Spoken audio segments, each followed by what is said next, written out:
नमस्कार मैत्रिणींनो, मी कविता तुमचं स्वागत करत आहे आपल्या आवडत्या विदर्भाची चव या चॅनलमध्ये. तर आज आपण करणार आहोत मटणचा झणझणीत रस्सा भाजी. तर यासाठी मी अर्धा किलो मटण घेतलेलं आहे आणि त्याला छान धुवून घ्यायचं आहे आपल्याला स्वच्छ पाण्याने 1-2 वेळा. त्याच्यानंतर आता याच्यामध्ये मी घालणार आहे अर्धा चम्मच हळद पावडर आणि याला छान मिक्स करून घ्यायचं आहे आपल्याला. आणि त्याच्यानंतर आपल्याला याच्यामध्ये घालायचं आहे अर्धा चम्मच तेल.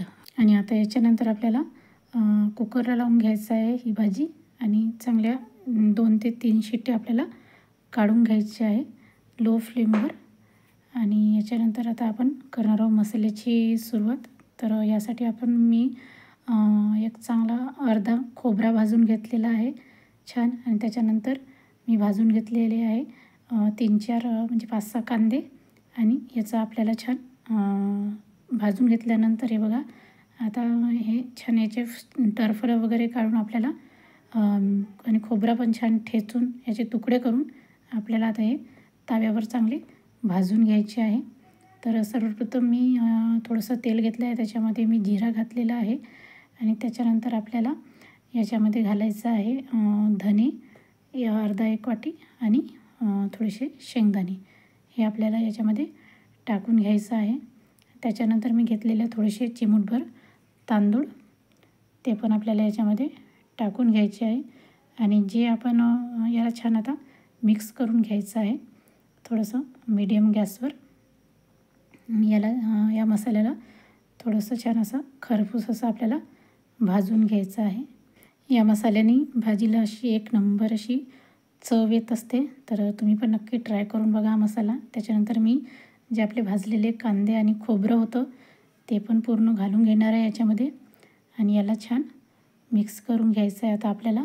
आणि चांगलं याला कमी गॅसवर चांगलं भाजून घ्यायचं आहे आपल्याला. आणि हे बघा आता आपला मसाला हा चांगला भाजून झालेला आहे. तर याच्यानंतर आपल्याला याला चांगला आता मिक्सरवर लावून घ्यायचं आहे. आता आपण भाजीला सुरुवात करत आहोत. तर सर्वप्रथम मी एका गंजामध्ये तेल घेतलेलं आहे. अंदाजे 2 ते 3 चम्मच आपली अर्धा किलोची भाजी आहे, त्याच्यामुळे त्याच्या अंदाजानुसार आपल्याला तेल घालून घ्यायचं आहे. आता तेल गरम होत आहे आपलं. गॅसचा फ्लेम कमी ठेवायची आहे. तेल गरम झालं की त्याच्यामध्ये आपल्याला तेजपान घालून घ्यायचं आहे. आणि त्याच्यानंतर जो आपण मसाला वाटलेला होता खोबरं आणि कांद्याचा, तर तो मसाला आता याच्यामध्ये आपल्याला घालून घ्यायचा आहे. या मसाल्याची 1 नंबर अशी चव येत असते भाजीला, त्याच्यामुळे नक्की ट्राय करून बघा तुम्ही हा मसाला वापरून. तर हा मसाला छान आपल्याला तेलामध्ये मिक्स करून घ्यायचा आहे आणि चांगले 5 मिनटं होऊ द्यायचं आहे. त्याच्यानंतर आपल्याला 1 ते 1.5 चम्मच याच्यामध्ये अद्रक लसूणची पेस्ट घालून घ्यायची आहे आणि ती पण छान मिक्स करून घ्यायची आहे आपल्याला आता. तर अद्रक लसूणची पेस्ट पण छान मिक्स करून झालेली आहे. त्याच्यानंतर आपण याच्यामध्ये घालणार आहोत 5 मिनटांनी कस्तुरी मेथी, ती पण छान मिक्स करून घ्यायची आहे. मस्त कस्तुरी मेथीने छान 1 नंबर असा फ्लेवर येत असतो. आता त्याच्यानंतर आपल्याला ह्याच्यामध्ये चवीपुरतं तिखट घालून घ्यायचं आहे. मी 1 ते 1.5 चम्मच तिखट घातलेलं. त्याच्यानंतर घातलेलं आहे मी हळद पावडर 1 चम्मच, धने जिरे पावडर आणि त्याच्यानंतर चवीपुरतं मीठ. आणि याच्यानंतर मी अथर्वचा मटण मसाला घालून घेतलेला होता थोडासा. आणि त्याच्यानंतर सावजी मटण मसाले, हे 2च मसाले मी टाकले. त्याच्यानंतर मी कोणतेच खडे मसाले याच्यामध्ये वापरलेले नाही.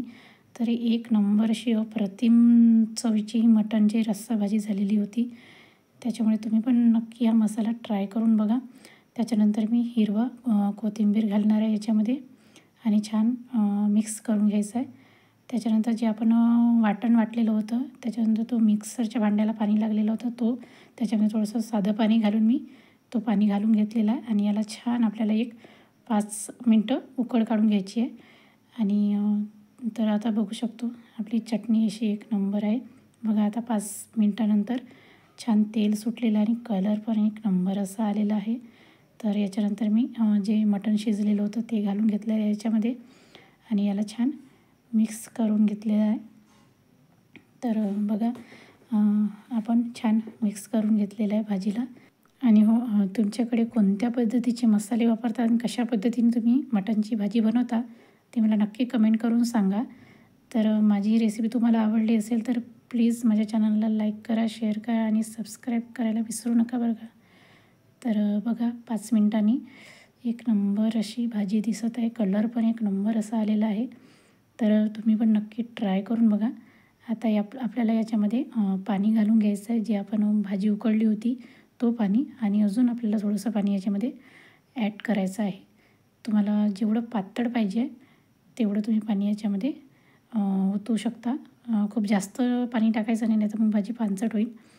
तर बघा भाजी एक नंबर अशी शिजलेली आहे 5 मिनिटांनी. आता आपल्याला याच्यामध्ये हिरवं कोथिंबीर घालून घ्यायचं आहे आणि झाली आपली भाजी तयार आहे.